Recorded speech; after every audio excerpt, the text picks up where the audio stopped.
This video is about the 9th commandment, which I will now share with you on my screen. The 9th commandment, you shall not covet your neighbor's house. What does this mean? We should fear and love God so that we do not sneakily strive for our neighbor's house or inheritance, or with pretense of justice snatch them for ourselves, but support and serve them in holding on to their own. Now, this is interesting. We've already talked about stealing, how stealing is out of the question. But the 9th commandment, and as we'll see shortly, the 10th commandment, they deal with this particular word coveting. This is not ordinary English. It has a very religious sense to it. But coveting means something like envy, or it means desire for something that takes you over so that you have a hard time thinking about something else. You may have remembered this feeling very strongly when you were a little kid and you saw a friend who had a toy that you really wanted, and all you could think is how badly you wanted that toy, and maybe you even wanted to take it from your friends. Well, this feeling does not go away in adulthood, and in fact drives a lot of people's adult behavior. So we will see Luther's going to explain the ways that this expresses itself in our adult lives. So what does this mean?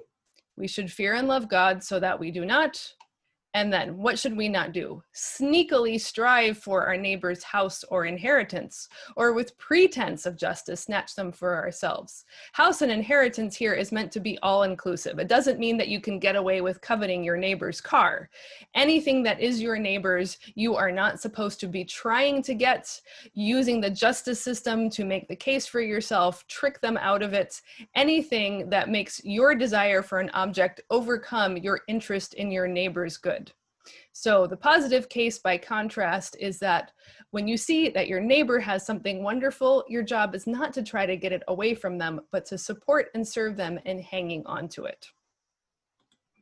Coveting, of course, drives a great deal of human behavior, and this also is criticized by Jesus in the Sermon on the Mount, because he recognizes how much our longing for other things, and especially what other people has, corrupts us from the inside out.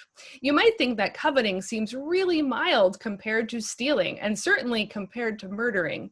But the point here, with these 2 commandments at the end of the 10 commandments going to coveting, circles back to the heart. What goes on in the heart finally expresses itself in actions, and that's what we are being warned against here.